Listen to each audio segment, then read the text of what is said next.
Pour les 10 enfants qui ont embarqué à bord de Fleur de l'Empole, chaque journée est une nouvelle aventure. Ils ne connaissaient rien à la mer avant de quitter l'école pour apprendre la vie des marins. Durant 3 mois, ils enquêtent sur l'histoire de Fleur de l'Empole et explorent la mémoire de la mer. Leurs escales sont autant de découvertes, autant d'émerveillements.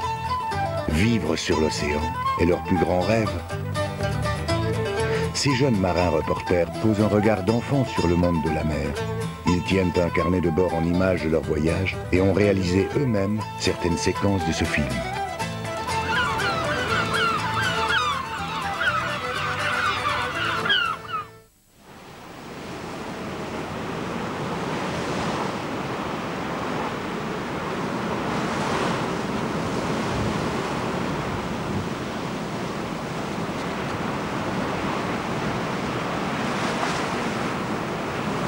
C'est pas à l'école que j'apprendrai la mer. Et moi j'ai envie d'aller voir sur place. Et s'il faut que je me plonge dedans, s'il faut que je la sente, la touche, s'il faut que je la goûte, je le ferai si c'est pour qu'elle me donne toute sa splendeur et toute sa magie. Je ressemble à la mer parce qu'elle est bouillonnante, un peu comme moi, qu'elle bouge toujours. Alors je veux un peu faire corps avec la mer. Elle me fait toujours un petit peu peur parce qu'elle restera toujours un animal sauvage que je réussirai jamais à dompter ou à apprivoiser. C'est pour ça que je la respecte parce que des fois elle peut tuer. Et on les voit plus là. Ouais. La mer est la source de la vie, elle fascine les hommes, elle les attire, moi aussi elle m'attire et j'ai envie de répondre à son appel. Fleur de l'Empole va partir pour une nouvelle expédition. Notre équipage est formé de 4 adultes et de 10 mousses.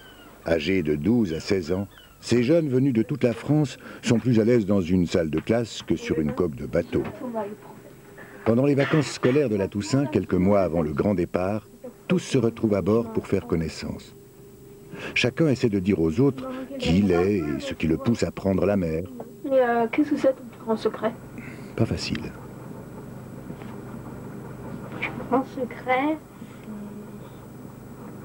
on n'a jamais dit à mes parents, enfin à ma famille, que je faisais des poèmes et des chansons. Je crois que c'est ça. Et pourquoi t'as important que tu leur en parlais pas? Moi, je sais pas, peut-être pas assez confiance en eux, même des adultes. J'en ai pas beaucoup, mais qui me confient, quoi. Et tu parles de quoi dans tes poèmes? Du racisme, de la guerre, de la haine que j'ai envers les hommes, de l'amour que j'ai envers certaines autres choses. Sans d'encre noire. Tu te lèves tôt le matin, tu bois ton chocolat, et même s'il fait froid, tu pars sur le chemin. Tu arrives au lycée, ta seule récompense, c'est de faire du français. Alors moi, je pense. Si l'école c'était, à la place du français, une leçon d'amitié, un cours pour espérer. Un cours sur la liberté pour apprendre à aimer. Mais quand? Comment commencer? Par quel bout? C'est grand la liberté. Ne seriez-vous pas d'accord de faire un bout de chemin pour qu'il n'y ait plus de guerre? Mona a 16 ans. C'est la plus âgée à bord. Signe particulier, elle parle couramment le breton. Est-ce son frère, Eneo, qui a passé 1 an à bord de la Fleur, qui lui a donné envie de larguer les amarres?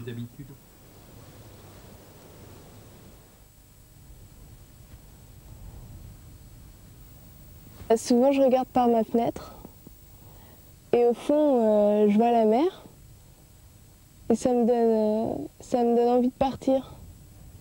Ça me fait rêver.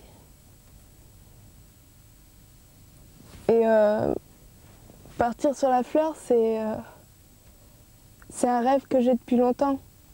C'est un rêve en fait qui a mûri et j'y pense souvent.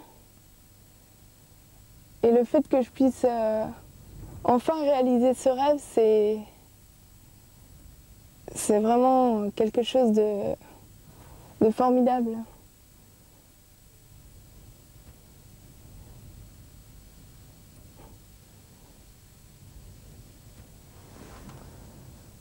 Je suis pas forcément différente des autres.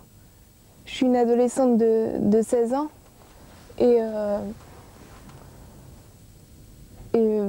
j'ai les mêmes rêves. Enfin, les miens, en tous les cas, ils sont souvent axés sur la mer parce que la mer, c'est quelque chose qui me fascine. J'ai envie de vivre avec elle.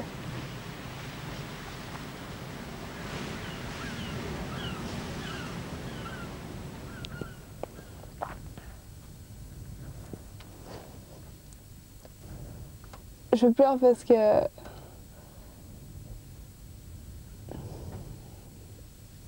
je me retrouve face à... Enfin, j'exprime ce qu'il y a en moi et c'est pas toujours évident. Le 1er avril arrive enfin. Les enfants de la Fleur quittent leur maison pour une cabine de bateau, échangent les cartables contre des pinceaux et des pots de peinture. Car avant de prendre le large, il faut caréner Fleur de l'Empole.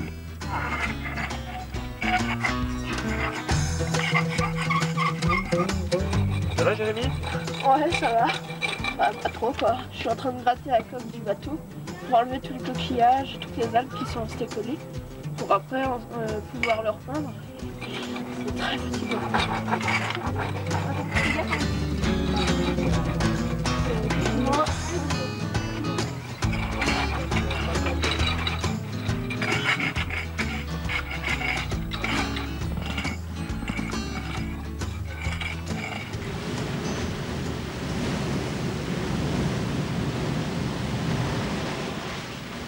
Les jours de mauvais temps, nous partons à la découverte de l'île Dieu. À la pointe ouest, il y a un dolmen. Pourquoi a-t-il été construit ici, face à l'océan? Les premiers hommes sentaient bien que la mer racontait une histoire infinie, qui parlait tour à tour de vie, de mort et d'amour. Fascinés par sa beauté, ils venaient ici implorer leur Dieu. Et nous, notre envie si forte de prendre la mer, est-elle différente? Alice et Marianne se rendent à Quimper pour chercher des documents chez Henri Kérizit. Henri, les bateaux, il les aime, à sa façon. Depuis l'adolescence, il les photographie. Voilà, c'est ici que je travaille depuis pas mal d'années, à dessiner, à collectionner, à classer, parce que c'est un peu ma passion. Alors là, je vous ai sorti un dessin, c'est des croquis de la Fleur de l'Empole, de Notre-Dame de Rumagol. J'étais là en mobilette, je crois, je suivais les bateaux qui remontaient à Rivière sur Landerneau. Et le Fleur de l'Empole était là, à couple, et Notre-Dame de Rumagol. Les deux bien chargés, bien bas, là. Ouais. Et j'étais là, j'ai dû faire 2 photos et un petit croquis rapide. Dans les bateaux, parce que c'est d'abord un très bel objet. Et puis, il a aussi une vie. Et c'est tout cet ensemble de choses, l'objet, la vie qu'il apporte, la vie qu'il a eue. C'est ça vraiment qui me porte au cœur, plus qu'être à bord et manœuvrer avec. Par ses archives, Henri a beaucoup aidé l'équipe de Fleur de l'Empole à restaurer le bateau en 1986. Il a été l'un des premiers en France à s'intéresser à ces vieux navires qui disparaissaient l'un après l'autre dans l'oubli général. Nous découvrons chez lui des dizaines de photos anciennes, des documents qui nous seront utiles pour l'enquête que nous allons mener sur l'histoire de notre bateau. Déjà, des bateaux qui ont 50 ans, il n'y en a plus beaucoup. Hein. Il y a le vôtre, et c'est formidable, et quelques-uns par-ci par-là. Les 2 patrons, parce que le Fleur de l'Empole a eu 2 patrons, toujours là, et ayant envie de dire des choses, je crois que ça ne doit pas se trouver beaucoup. Et vous avez la chance d'avoir, entre Yves Le Guen et François Bescon, deux vrais marins qui ont toujours aimé leur métier, et qui en plus ont vraiment envie de le raconter. Et le racontent fort bien. Guidés par Yves Le Guen, l'homme qui a fait construire la Fleur il y a 50 ans, nous allons naviguer pendant 3 mois sur les lieux de travail que fréquentait autrefois la Gabarre. Un voyage pour rendre vie à ces images en noir et blanc et mieux comprendre notre passé. Au fil des escales, Fleur de l'Empole deviendra une étonnante machine à remonter le temps. Notre bateau est l'un des derniers caboteurs à voile d'Europe, classé monument historique. Je n'imaginais pas qu'il était aussi grand. Ben moi non plus.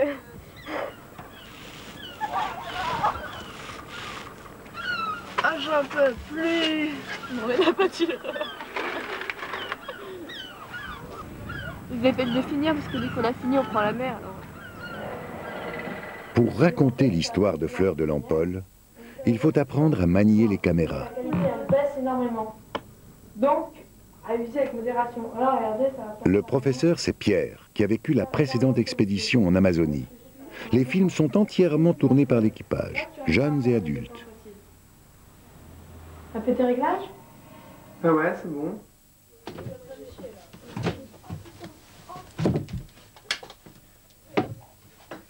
Allez Thomas, debout. On se réveille, tout le monde est debout. Oh non! Allez, Thomas. C'est dur le matin. Avec mes trucs. Bonjour Thomas, on n'a plus de place. Oh non!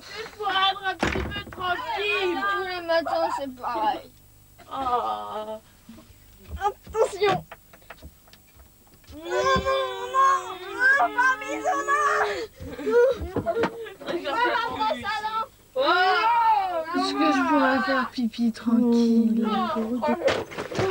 Allez, dépêche-toi, on va te laver les dents.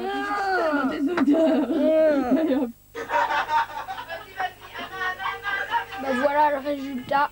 Je suis à la porte de la salle de bain. Voilà ce que c'est d'avoir cette fille à bord. Les jours passent, intenses et laborieux, et le carénage progresse. Les jeunes commencent à apprendre la vie de marin en compagnie des adultes de l'équipage. Les derniers préparatifs sont coordonnés par Manu, le skipper de Fleur de l'Empole. Moi j'ai une formation de marin. On a par exemple Philippe qui lui est professeur d'école. On a Julien qui est marin aussi. Et on a Charles qui lui navigue depuis 10 ans sur le bateau, donc qui est aussi bien marin que éducateur.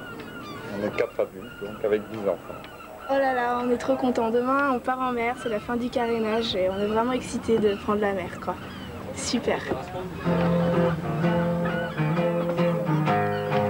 À bientôt les amis, nous reviendrons, c'est promis. Mais cette fois on se quitte, on est pressé de partir. Après tout un hiver de préparatifs, navires et matelots sont enfin prêts pour l'aventure. Des antennes ont poussé aux têtes des enfants, une sorte de sixième sens qui les aidera à sentir, percevoir, explorer l'univers. Durant 3 mois, ils confieront chaque soir à leur carnet de bord le récit de la journée. Un journal intime écrit avec leurs mots d'adolescents. Ça y est, c'est le grand départ. C'est moi qui ai largué les amarres. Fleur de l'Empole, l'équipage, tout ça c'est ce que je désirais le plus au monde. Tout en manœuvrant, je pense à tout ce que la fleur m'a demandé. Beaucoup de temps, de la persévérance, du cran. Mais je pense aussi à ce qu'elle m'apporte. Un rêve, une réalité, un bonheur immense, une vague de beauté. Soleil, vent et houle, la fleur sort du port. Je n'oublierai pas cet instant magique. Il se grave à jamais dans ma mémoire d'adolescente. Marianne.